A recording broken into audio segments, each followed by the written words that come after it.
There's this question that keeps coming up, especially whenever welfare gets mentioned online, in the news, or in everyday conversation.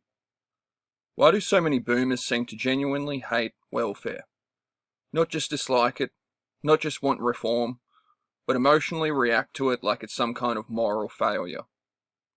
And the answer isn't as simple as they are evil or they are selfish, even though that's how it often gets framed. It's deeper than that. It's cultural, it's psychological, and it's tied to a world that doesn't exist anymore. Boomers grew up in a very specific economic environment, and whether they admit it or not, that environment shaped their entire belief system about work, success, and deserving help. For a lot of them, adulthood happened during a time where jobs were stable, housing was affordable relative to income, and wages actually grew alongside productivity. You could leave school, get an entry-level job, and reasonably expect that if you showed up on time, worked hard, and didn't completely self-destruct, you'd eventually be okay. That matters because when life rewards effort consistently, you start to believe effort is the main variable. You start to think outcomes are mostly personal choices. And once that belief hardens, welfare stops looking like a safety net and starts looking like an excuse. From that worldview, welfare isn't seen as help for people who fell through the cracks of a broken system. It's seen as helping people who didn't try hard enough. And once you frame it like that, resentment creeps in fast. Because if you struggled, worked overtime, stayed in a job you hated, or sacrificed parts of your life to stay afloat, the idea that someone else might get support without suffering the same way feels unfair. That's where the bitterness comes from. It's not just about money, it's about validation. It's about wanting your own hardship to mean something. A lot of boomers don't just oppose welfare because of economics, they oppose it because welfare threatens the story they tell themselves about their lives. The story that says, I earned everything I have. I didn't need help. I pushed through. If the system is acknowledged as unfair, if structural disadvantages are taken seriously, then suddenly their success looks less heroic and more circumstantial. And that's uncomfortable. So instead of questioning the system, it's easier to question the people receiving help. There's always the Cold War mentality baked into a lot of boomer thinking. Welfare, in their minds, isn't just assistance, it's dangerously close to socialism. And socialism was drilled into them as the enemy for decades. They were told that government support leads to dependency. Dependency leads to laziness, and laziness leads to societal collapse. Those ideas weren't fringe, they were mainstream. They were repeated by politicians, media, and institutions over and over again until they became instinct. So when a boomer hears welfare, they don't think of a single mum trying to survive, or someone laid off during a recession, or a disabled person struggling with rising costs. They think of an abstract image. Someone taking advantage of the system, someone bludgeoning, someone getting something for nothing. And once that image is fixed in your mind, facts don't matter much anymore. Another huge piece of this is identity. Work wasn't just a way to earn money for boomers. It was a core part of who you were. Your job defined your worth, your masculinity if you were a man, your respectability, your place in society. Being unemployed wasn't just financially stressful, it was shameful. You were expected to keep working no matter how miserable it made you. So when boomers see younger generations questioning work, culture, rejecting burnout, or saying that full-time work doesn't guarantee a decent life anymore, it feels like an attack on their values. Welfare becomes symbolic of that rejection. It represents a world where survival isn't tied exclusively to suffering through a job you hate. And that challenges everything they were taught. There's also a selective memory problem. Many boomers benefited massively from government support. They don't just label it as welfare, cheap public education, subsidised universities, government-backed home loans, infrastructure investment, stable pensions, strong unions, a housing market that didn't treat shelter like a speculative asset. All of that was collective support. But because it was normal at the time, it doesn't register as assistance in their minds. So they'll say, I never took welfare, while ignoring the fact that the entire system was carrying them forward. And then there's the resentment that builds when boomers see younger people struggling in ways they don't recognise. They'll say things like, I worked 2 jobs, or I struggled too, without acknowledging that 2 jobs back then could still pay rent, while 2 jobs now barely cover essentials. They compare effort without comparing conditions. Same inputs, widely different outcomes. That gap creates anger. Because if they admit the game has changed, they'd have to admit that younger generations aren't failing. They are being crushed by costs, instability, and systems that no longer reward effort the way they once did. And again, that undermines the moral clarity of their own story. From a psychological standpoint, welfare becomes a convenient scapegoat. It gives them someone to blame. Instead of blaming corporations, housing speculation, wage stagnation, or political decisions, they can blame the poor. It's simpler. It preserves the belief that the system works and only individuals fail. And there's also fear in it. A lot of boomers are closer to the edge than they want to admit. Retirement isn't always comfortable. Healthcare costs are rising. So the people that are most hostile to welfare are often terrified of needing it themselves. And rather than confronting that vulnerability, they harden against it. They'll say, if I don't need help, no one should. But what they're really saying is, I'm scared of a world where I might. From one's perspective, especially, welfare hatred is often tangled up with pride.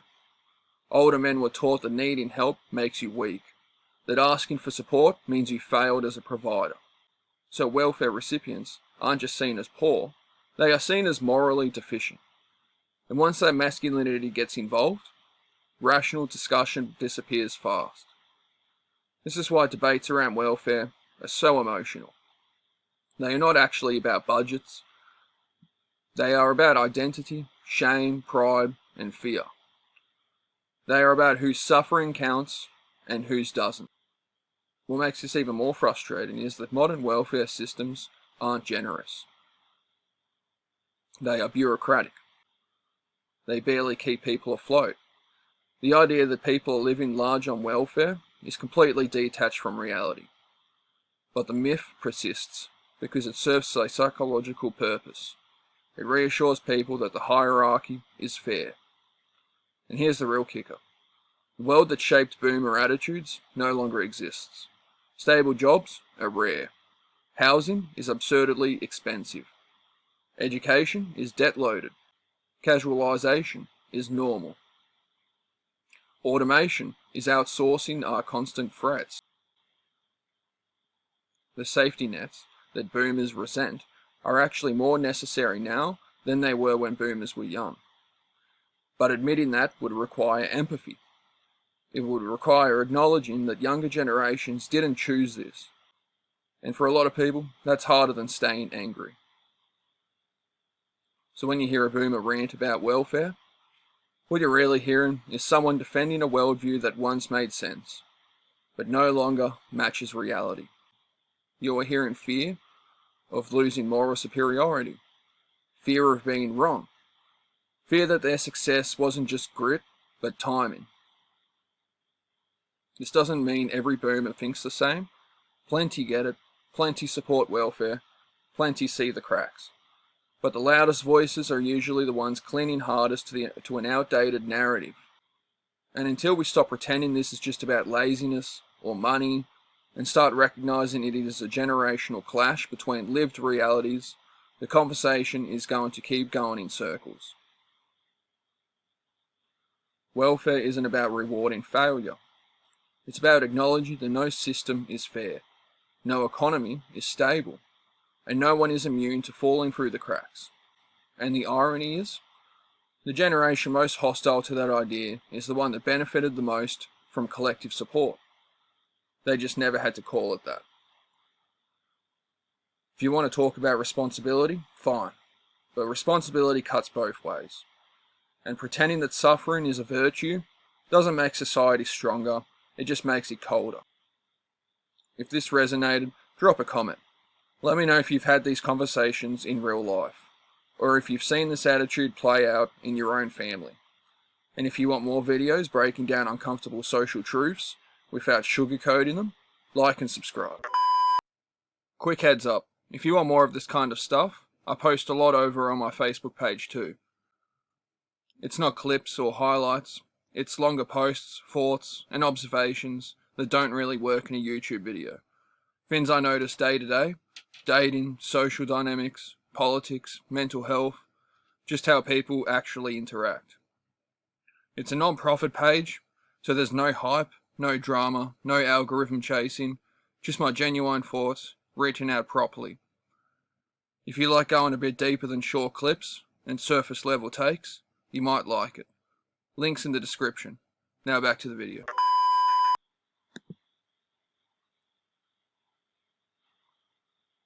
My thoughts on the shooting in Minneapolis. A moving car can absolutely be dangerous, even at a low speed. If someone is too close, you can get dragged, knocked down, pinned, or seriously injured. Law enforcement trains for that exact risk, so the fear itself isn't imaginary. If an agent puts themselves right next to a vehicle, there's always a chance things could go run fast. What usually doesn't get looked at is almost anything could cause harm in theory. That doesn't mean you jump straight to lethal force every time there's a potential risk. If that were the standard, then every traffic stop, every crowd, every tense interaction would justify deadly outcomes. From what's visible, it doesn't look like the agent was being actively dragged, pinned, or run down in that moment. It looks more like a situation where the danger was assumed rather than clearly unfolding. And that matters a lot.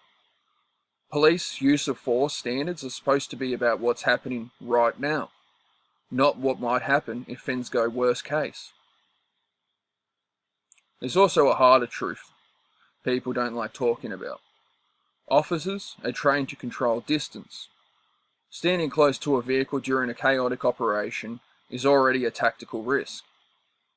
If you chose that position, you don't automatically get a moral green light to escalate deadly force when it becomes uncomfortable. Hearing that the US Immigration and Customs Enforcement agent was hospitalized adds context.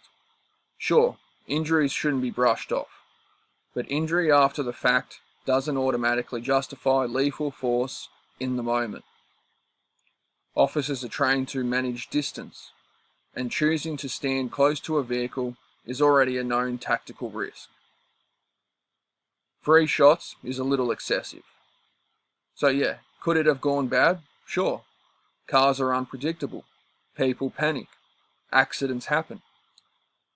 But did it look like it had to end in a shooting to prevent serious harm? From my perspective, no. It looks like fear filled in the gaps where restraint and spacing should have been. Let's talk about gold and silver. Gold and silver are sitting at all-time highs right now. So honestly, it's probably a good time to at least check them out. Not to go all in, just to pay attention. What's interesting isn't just the price, it's who is buying.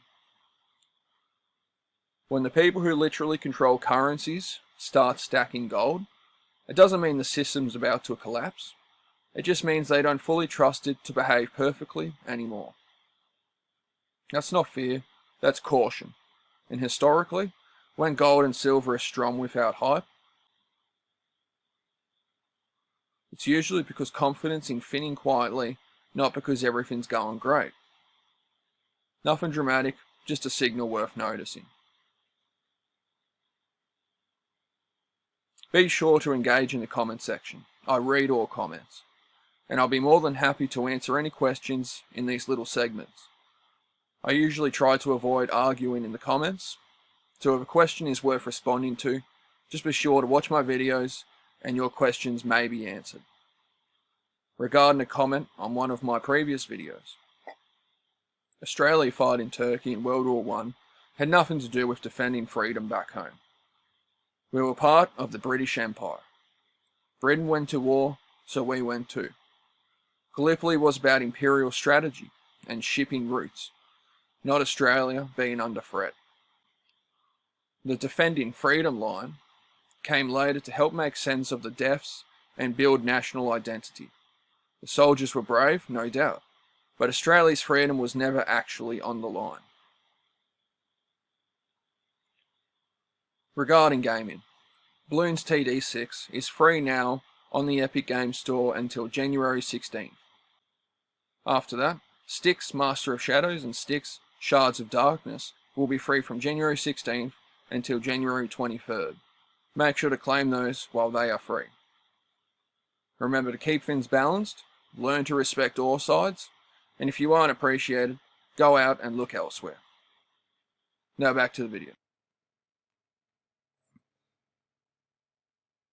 Alright, let's just say it plainly.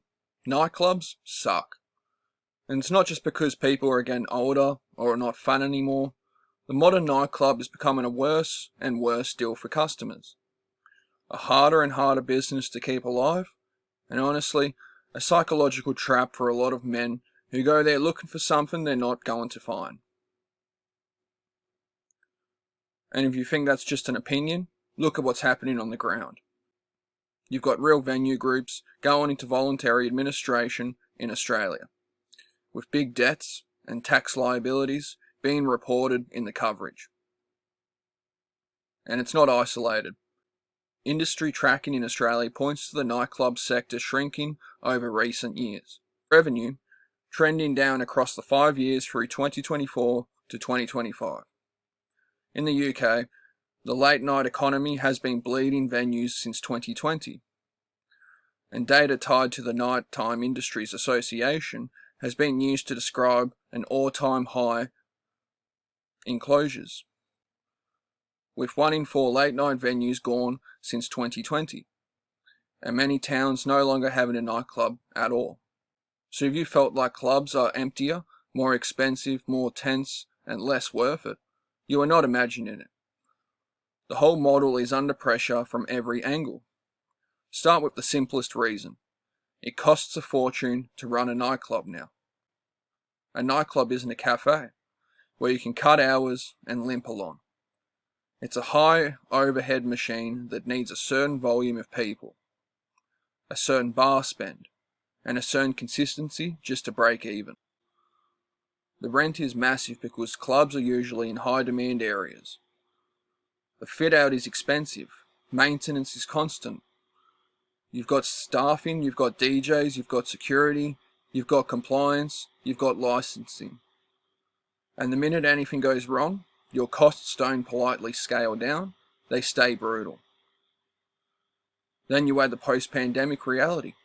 Staffing costs are up, energy costs have hammered businesses, and the wider hospitality sector has been yelling about cost pressures for a while. In the UK specifically, hospitality has been fighting business rates and the removal of relief measures, with industry voices saying costs have doubled or tripled for some sites are re-evaluations, and that venues are reducing hours rather than expanding them because staying open longer doesn't automatically mean making more money. Even if that piece is about pubs, it's the same ecosystem. Late night venues live and die on operating costs, and those costs have moved in the wrong direction.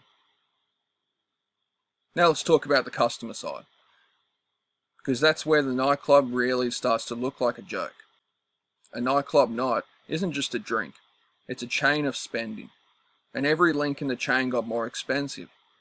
Transport there and back costs more, entry is often more expensive, or more common than it used to be. Drinks are eye-watering. Food after is expensive. And if you're not within walking distance, you are paying twice for movement and then paying premium pricing once you are inside. So when cost of living pressure hits, the nightclub is one of the first things people cut. Because it's not just optional, it's inefficient. It burns money faster than almost any other social option. A house, a hangout, a games night, a small bar, a chill pub, a restaurant, a live gig, even just sitting somewhere with your friends. All of it gives you more value per dollar than paying to stand in a sweaty room, yelling in someone's ear while you get rinsed at the bar. And the irony is, as clubs get squeezed financially, they try to make up the gap by pushing prices higher, packing more people in, cutting corners, or leaning harder into VIP culture. That creates a feedback loop that makes the experience worse, which drives people away, which pressures the finances more, which makes the venue try even harder to squeeze the remaining customers. It's a death spiral, and we are watching it happen in real time. But money isn't the only reason nightclubs are dying. There's a deeper cultural shift. The vibe has changed. Nightclubs used to feel like an escape. They used to feel like a release valve. Now for a lot of people, they feel like a performance. Social media didn't just change nightlife. It basically turned nightlife into content. Half the room is thinking about how the night looks, not how it feels. People are filming. People are staging. And when you put that energy into a room, the room stops being a place where you let go. It becomes a place where you get judged.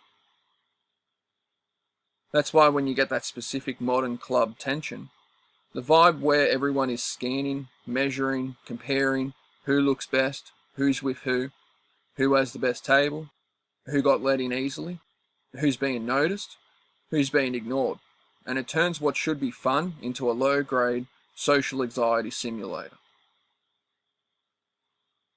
Now layer in something else that is absolutely smashing the nightclub model. People are drinking less. Not everyone, obviously, but the trend is real. And it matters because nightclubs are built on alcohol spend. Gallup has tracked the US drinking rate dropping to a modern low, and it specifically notes rising concern about alcohol's health effects. Gallup has also shown young adults drinking less than prior decades across multiple measures. And broader reporting has connected Gen Z's reduced drinking to a mix of health awareness, risk perception, and shifting social habits. When people drink less, nightclubs don't just lose a little revenue. They lose the core engine that makes the model work. Because the nightclub isn't really selling music, it's selling a high margin bar in a controlled environment with a captive crowd. If the crowd starts ordering fewer drinks or starts seeing alcohol as less essential to socializing, the nightclub becomes a big expensive room with less profit per person. That's lethal. And even for the people who do drink, the relationship has changed. You'll see more people doing controlled nights. A couple of drinks, then home. Or they'll do earlier events.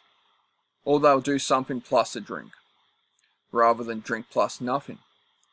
Nightclubs are stuck in the old mode, where the whole point is the room, the noise, the late hours, the intoxication, and the chaos. A lot of people don't want that chaos anymore. And speaking of chaos, let's talk about the hassle factor, because this is a huge reason nightclubs are not desirable. The modern nightclub experience comes with friction at every step. Lines, dress codes, getting denied for random reasons, overcrowding, aggressive security energy, phones getting stolen, creeps, fights, drink spiking fears, losing your friends, bathrooms that don't look like a war crime. The whole thing feels like you're paying to enter a stressful environment and then pretending it's enjoyable because it's what you're supposed to do on a weekend. And if you are a man, there's another layer to this that people rarely talk about honestly, because it's embarrassing. Nightclubs turn a lot of men into validation addicts, and then punish them for it. Here's what I mean. A lot of men don't go to clubs because they love music. They don't go because they love dancing. They go because the club is marketed culturally as a place where you can win. You might meet someone. You might hook up. You might get attention. You might finally feel chosen. You might finally feel like you've got social value.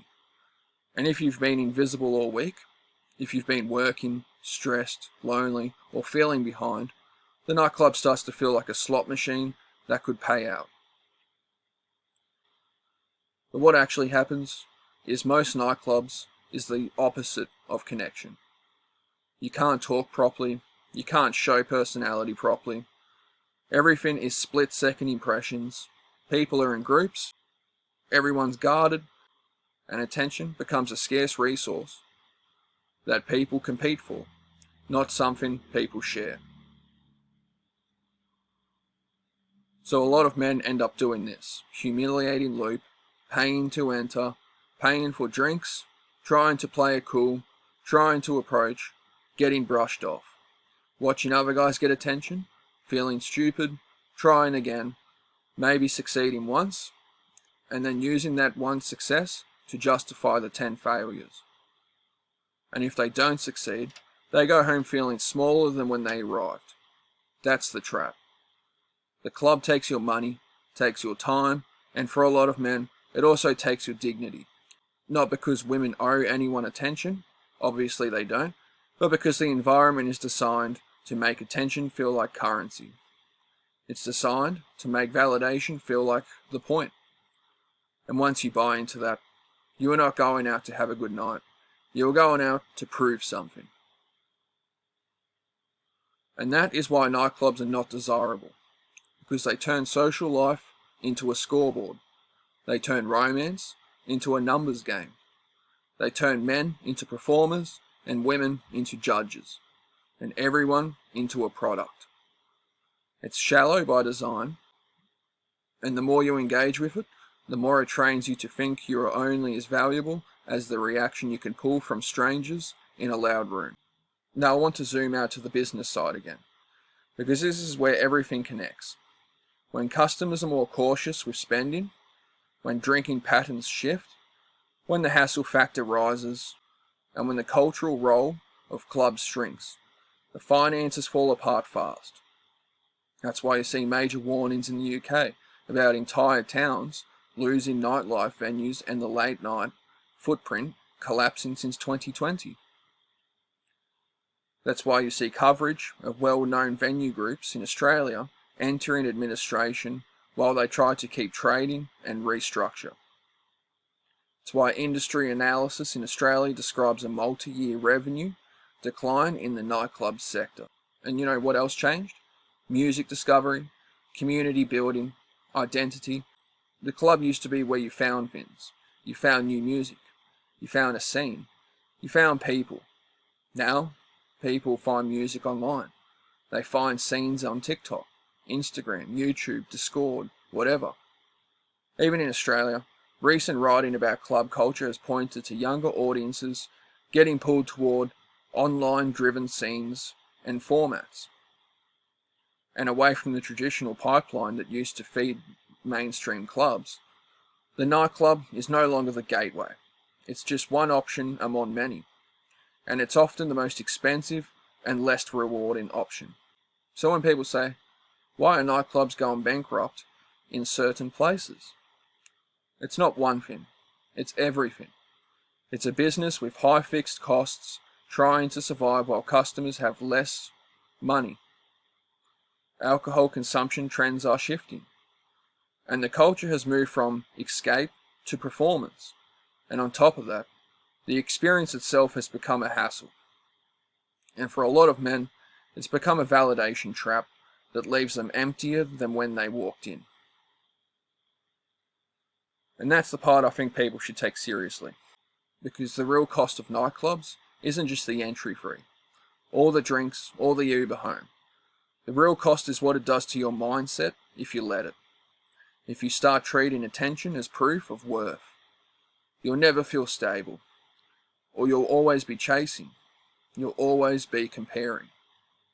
You'll always be trying to win a room that doesn't even care you exist. Nightclubs suck because they sell you a fantasy and deliver you friction. They sell you connection and give you noise. They sell you confidence and give you competition. They sell you freedom and give you a rulebook. And they charge you more every year to do it. So if you've stepped back from nightclubs and thought, why does this feel like a scam now? You are not broken. The model is breaking. The culture moved on. The costs exploded. The reward disappeared. And the only people still pretending it's amazing are either trapped in the image of it, or they are making money off the people who are. And if this hit home, if you felt that shift, if you've watched your mates waste money and self-respect chasing a night that never delivers, or if you've seen clubs turn from fun into stress, drop a comment. Tell me what killed nightclubs for you. Was it the cost, the vibe, the safety, the social media performance, or just the realization that the whole thing is built to drain you? Because the truth is, you don't quit nightclubs because you got old. A lot of people quit because they finally see what it is. And if you want more content like this, hit like, subscribe, and I'll keep saying the quiet parts out loud. Thank you and talk soon.